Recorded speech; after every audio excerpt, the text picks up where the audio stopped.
하루는 사울의 아들 요나단이 자기의 무기를 든 소년에게 이르되 우리가 건너편 블레셋 사람들의 부대로 건너가자 하고 그의 아버지에게는 아뢰지 아니하였더니 사울이 기브아 변두리 미그론에 있는 석류나무 아래에 머물렀고 함께한 백성은 600명 가량이며 아히야는 에봇을 입고 거기 있었으니 그는 이가봇의 형제 아히두베의 아들이요 비느하스의 손자요 실로에서 여호와의 제사장이 되었던 엘리의 증손이었더라. 백성은 요나단이 간 줄을 알지 못하니라.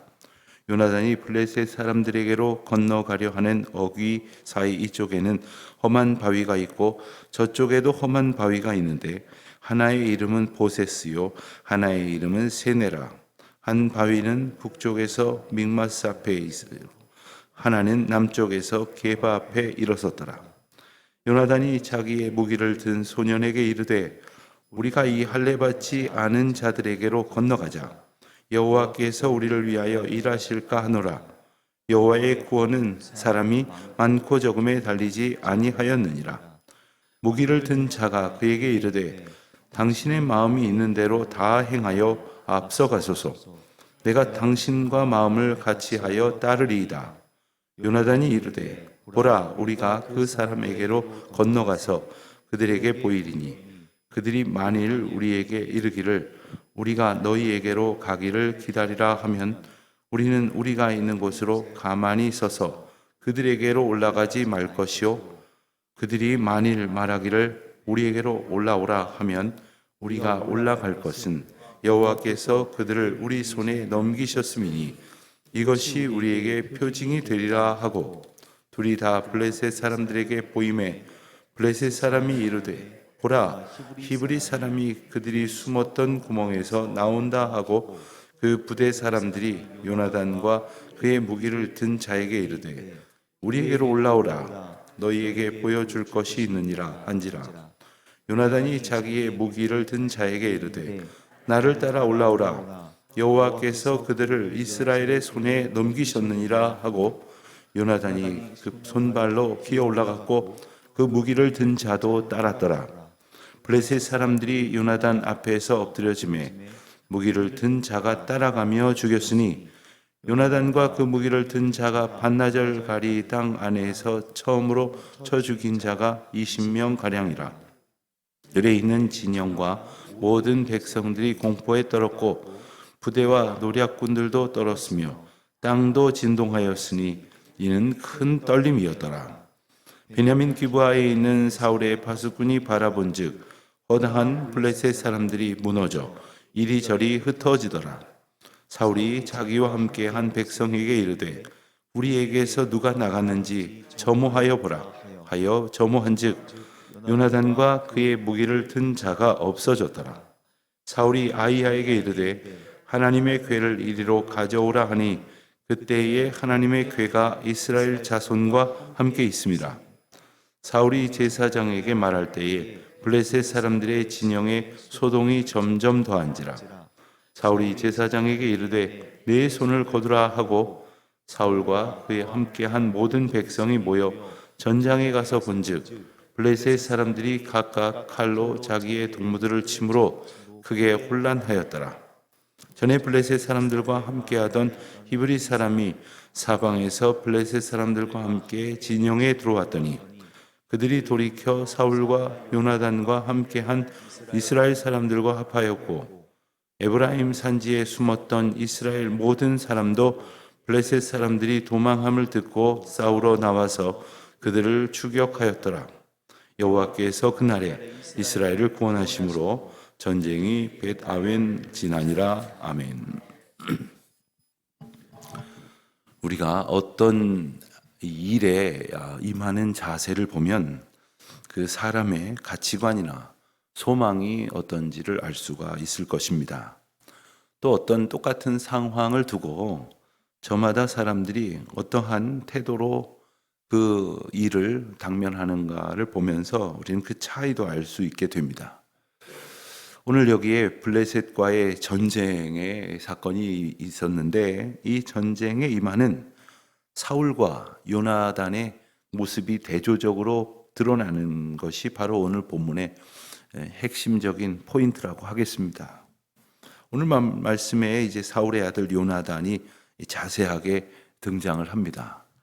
우리는 요나단 그러면 다윗과의 우정을 우리 주목하는 그러한 경향이 있습니다. 그렇지만 요나단은 사울의 아들로서 대단히 하나님 앞에 바른 그런 용맹한 자세로 사울의 부관으로서 그 전쟁을 치루어 가는 그러한 모습을 보게 됩니다. 우리가 읽은 본문 말씀 중에 13장 3절 말씀을 보면 요나단이 게바에 있는 블레셋 사람의 수비대를 치매 블레셋 사람이 이를 들은지라. 요나단이 사실 그 블레셋과 이스라엘의 전쟁을 촉발하게 되는 그러한 그 원인이 되기도 합니다. 원인이라고 하면 좀 부정적인 느낌이 있지만 전쟁을 이제 시작하게 되는 그런 당사자이기도 합니다. 그 요나단은 좀 뒤로 물러서 있다기보다는 용맹하게 앞서서 펼쳐 나아가는 자기의 할 일을 펼쳐 나아가는 그러한 유형의 인물이었습니다. 오늘 본문을 보면 사울은 블레셋을 두려워하고 있고 블레셋과의 전쟁을 이제 주저하고 있는 듯한 그런 모습을 우리가 간간히 볼 수가 있습니다만은 요나단은 반대로 1절 말씀에서 우리가 읽은 것처럼 자기의 무기를 든 소년 하나를 대동하고 그리고 블레셋 지경으로 용감히 건너가는 모습을 보게 됩니다. 심지어 그의 아버지이자 왕이고 사령관인 사울에게는 알리지도 아니하였다고 했습니다. 이렇게 독자적으로 군사적인 행동을 하는 것을 보면 아마도 생각의 차이가 분명히 있었을 것이고 그리고 이제 허락을 얻거나 미리 상의를 하면 이제 그와 같은 자신의 그 소견에 마땅하게 행할 수가 없을지도 모른다는 생각을 했을 것 같습니다. 2절 말씀에 보면 그때의 사울은 기브아 변두리에 있었다고 했고 그리고 그와 함께 한 사람은 약 600명 가량이라고 했습니다. 그 가운데에는 3절에 보는 대로 아히야가 있었는데 그는 바로 이 제사장이었습니다. 제사장 아히야를 대동하고 이제 600명의 이제 그 측근들과 함께 기브아 변두리, 그러니까 기브아에서 조금 떨어진 곳에 이렇게 머물면서 전쟁을 준비하고 있다고 보기 어려운 상황 속에 있다 이렇게 말할 수가 있겠습니다. 그런데 4절에 보니까 요나단이 이 블레셋 지경으로 건너가는 그 과정을 묘사를 하기를 그 요나단이 택한 루트는 상당히 험한 곳이었다 하는 겁니다. 험한 바위가 이쪽에도 있고 저쪽에도 있는데 그 험한 바위의 이름이 보세스와 세네라고 이렇게 소개가 됩니다. 보세스라고 하는 그 이름의 뜻은 번쩍번쩍 빛나는 것이다 이런 뜻이고 세네는 아주 날카로운 가시덤불과 같다 이런 뜻입니다. 그러니까 조금 험악한 지형이다 정도 이상의 아주 어려운 지형임에도 불구하고 이제 뒤에 보면 요나단이 이제 기어가면서 올라가듯이 그곳으로 이제 향해 가는 모습이 묘사가 되지 않습니까? 그럼에도 불구하고 그 지경을 향해 가는 것을 주저하지 않고 그 험한 지형을 마다하지 않고 이제 그리로 진군하고 있습니다. 요나단의 그런 태도는 어디서 기반이 되어 있는가? 그는 6절 말씀에 보는 대로 자기의 부관에게 말하기를 우리가 이 할례 받지 않은 자들에게로 건너가자. 그러니까 이 싸움을 적들과 나와의 싸움으로 보면서 그 기준이 뭐냐? 할례 받지 않은 자들, 즉 하나님 앞에서 한 마음을 품은 하나님의 백성들인 우리가 그렇지 아니한 하나님을 알지 못하고 하나님을 거역하며 살아가고 있는 이방 사람들과의 어떤 하나님의 백성이냐 아니냐의 관점 속의 전쟁이라고 하는 것을 분명히 갖고 있었습니다. 여러분 우리가 누군가와 이렇게 가깝게 지낸다면 가깝게 지내는 이유가 있습니다. 멀리 지내면 또 그에 합당한 이유가 있어야 할 것입니다. 근데 그 기준이 뭐냐는 거예요. 그 기준이 적어도 의인과 가까이 하고 악인을 멀리하고 또 하나님의 백성들과 연합하고 그렇지 않은 사람들과 연합하기를 주저해야 할 터인데 우리는 그 기준을 잘 가지고 있는지를 종종 점검해야 할 것이겠습니다. 요나단이 건너가자 여호와께서 우리를 위해 일하실까 하노라. 여호와의 구원은 사람이 많고 적음에 달리지 아니하였다고 고백을 하고 있습니다. 이 6절 하반절의 고백은 참 중요한 것입니다. 여호와의 구원, 하나님께서 우리를 모든 상황 가운데 어려운 가운데에서 건지시는 그 기준은 바로 우리가 강하냐 혹은 약하냐 많으냐 적으냐의 문제가 아니라 여호와의 주권 가운데 여호와의 뜻에 오직 달려있다라는 것이에요. 그러니 비록 전쟁이 어려운 가운데 있을 것이라고 예상이 되고 심지어 지금은 이제 주저하는 다른 사람들을 두고 담대히 북한 하나를 데리고 그저 적진으로 돌진하고 있지만 이것은 많고 적음의 문제가 아니다. 믿음으로 하나님께서 나와 함께 하시고 우리와 함께 하시고 이 전쟁 가운데에서 우리를 위하여 일하실 것이라고 하는 그러한 담대한 소원을 가지고 있는 겁니다. 근데 7절에 보면 참 요나단은 부관도 잘 두었다 이런 생각을 하게 만듭니다. 당신의 마음이 있는 대로 행하여 앞서 가소서 내가 당신의 마음과 같이 하여 따르리이다. 우리는 요나단의 부관이 기준을 오직 하나님을 향하고 있는 주군의 마음에 있다는 것을 우리가 알 수 있습니다. 그러니까 우리가 무슨 일을 하는 데 있어서도 결코 우리의 마음이 이리저리 갈라지고 나뉘어지는 것이 아니라 하나님을 앞서 우리를 인도하시고자 걸어가신 예수 그리스도, 그러니까 그리스도를 따르는, 그리스도께서 어떻게 하셨는가, 그리스도께서 무엇을 택하셨는가를 생각하며 걸어가는 사람이 그리스도인입니다. 하나님께서 우리에게 주신 그 은총의 그 길을 믿음으로 걸어가도록 그 본을 보여주십니다. 이 요나단이 말합니다.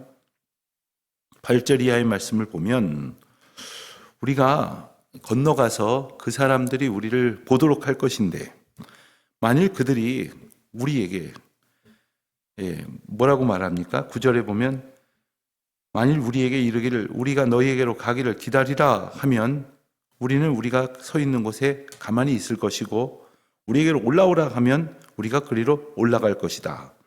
이것을 하나의 여호와께서 인도하시는 표징으로 삼겠다 하는 겁니다. 여러분 이걸 잘 기억해야 됩니다. 이것은 단순히 시험하는 게 아닙니다. 또 내가 유리한 대로 국면을 조성하고 그리로 되면 그건 여호와의 뜻이다. 이렇게 갖다 붙이려고 하는 게 아닙니다. 사실 정황상 보면 올라오라고 한다고 하면 오히려 더 자신 있어 하는 것 아닙니까? 그리고 적진으로 더 들어가면 불리하게 될 것 아닙니까? 그럼에도 불구하고 이와 같은 상황을 통해서 하나님의 인도하심을 구합니다. 그리고 정말 요나단이 그들에게 이렇게 노출이 되었을 때 그들이 올라오도록 하였고 그것을 하나님의 인도하심으로 깨달은 요나단은 부관을 데리고 13절에 보면 손발로 기어 올라가서 그들을 죽였는데 14절입니다. 반나절 가리 땅, 반나절 정도에 갈 수 있는 땅이니 뭐 얼마나 넓겠습니까? 그 안에서 20명 가량을 처음으로 쳐 죽였다고 했습니다. 2명이 20명 가량을 이제 적지 않은 공간에서 맞서서 싸웠다는 것은 그들을 1대1로 혹은 2대1로 3대1로 10대1로 무찔렀다는 것이죠. 15절에 보면 들에 있는 진영과 모든 백성도 공포에 떨었고 부대와 노략군도 떨었고 땅도 진동하였으니 이는 큰 떨림이었더라. 요나단과 부관이 싸우는 이 일에 하나님이 함께 하셨다는 것을 우리는 여러 가지 정황을 통해서 알게 됩니다. 자, 그런데 이 베냐민 기브아라고 하는 것은 조금 높은 지역이 되는데 그곳에서 멀리서 보니까 사울의 파수꾼이 이것을 바라보고 있었습니다. 블레셋 진영에 있었던 사람들이 갑자기 어떤 그 이동을 하고 있었는데 이리저리 심상치 않게 전열이 흩어지는 것을 보게 되었습니다. 저 원인이 무엇일까? 우리 중에 누군가가 적진으로 공격을 하러 들어갔는가를 점호해 보니까 요나단과 그의 무기를 든 자가 없어진 것을 알게 되었는데, 자, 이때 사울은 어떻게 하는가 하면 제사장 아히야에게 하나님의 궤를 가져오라고 합니다. 이것은 앞서 이 여호와의 궤를 두고 전쟁을 하면 이길 것이다라고 기대했던 그런 장면이라기보다는 지금 이것을 통해서 여호와의 인도하심을 이제 물으려고 하는 것이다라고 볼 수 있을 것 같습니다. 자, 그런데 19절에 보니까 블레셋 사람들의 진영이 소동이 더한 것을 보고는 제사장에게 그만두라고 말합니다. 그러니까 자기가 지금 급하고 불안해 보이니까 제사장에게 어떻게 해야 될지를 빨리 알아보라고 그랬다가 좀 보니까 저쪽에 진영의 모습이 더 소란한 것을 보니까 오히려 유리한 것으로 판단하고는 여호와의 뜻을 구하는 것을 그만두라고 이렇게 말합니다. 가만히 보면 이 사울은 언제나 자기 그 어떤 그 심정이 기준이 돼버리고 말았어요. 자기가 이랬다가 저랬다가 하나님을 간절히 기다리려고 했다가 자기 마음이 조급하니까 마음대로 제사도 지내고 또 여호와께 그 뜻을 여쭙는 것을 그렇게 하지 말라고 포기해버리기도 하고 이렇습니다. 진중하게 여호와의 뜻을 구하며 순종하는 마음으로 목숨을 걸고 최선을 다하여 이 상대편 진영으로 들어가는 이 요나단과 조급해서 그저 자기 마음대로 행동하는 사울을 우리는 좀 대조적으로 보게 됩니다. 21절 이하의 말씀에도 보는 것처럼 여호와를 의지한다는 것은 참 가만히 보면 하루아침에 되는 것이 아니라는 것을 알게 됩니다. 사울이 계속해서 이런 모습으로 비춰지는 것도, 또한 요나단이 이후에 다윗을 두고 하나님의 인도하심을 구하여 판단하여 행동하는 것도 가만히 보면 언제나 하나님을 의지하고 그 인도하심을 구하는 것에 자신의 온 마음을 두었다라는 것을 우리가 보게 됩니다. 여러분, 우리도 마찬가지입니다. 여호와를 의지하는 것은 한두 가지 일로 되는 게 아니고 하루아침에 되는 게 아닙니다. 크고 작은 모든 일들마다 하나님 앞에 그 뜻을 겸손히 여쭙고 보여주시는 뜻대로 순종하고 하나님의 뜻이 분명히 어디에 있는지를 알 것 같은데도 불구하고 내 편한 대로, 내 만족스러운 대로, 그저 내가 살만하면 내 마음대로 하고 죽겠다 싶으면 엎드려지는 그런 것이 아니라 오직 여호와를 의지하는 날마다 그것이 또한 훈련이 되고 그것이 또한 은혜의 결과가 되어지는 저와 여러분이 되시기를 바라는 겁니다. 23절 말씀에 보면 오늘 본문에 나오는 이번 전쟁의 본질을 분명하게 말씀하십니다. 그날에 이스라엘을 구원하심으로, 그렇습니다, 여호와께서 이 전쟁의 주권자이시고 그리고 이 전쟁 가운데에 주를 의지하고 순종하는 자에게 그가 길을 보이시고 형통케 하신다는 것. 오늘도 우리 앞에 전쟁과 같은 일들이 벌어질지 모르지만 여호와를 의지하는 가운데에 우리를 구원하시는 하나님의 은혜를 경험하는 저와 여러분 되시기를 주님의 이름으로 축원드립니다. 기도하겠습니다. 하나님, 오늘도 저희를 하나님의 은혜 가운데에 지키시고 구원하여 주시옵소서. 예수님의 이름으로 기도합니다. 아멘.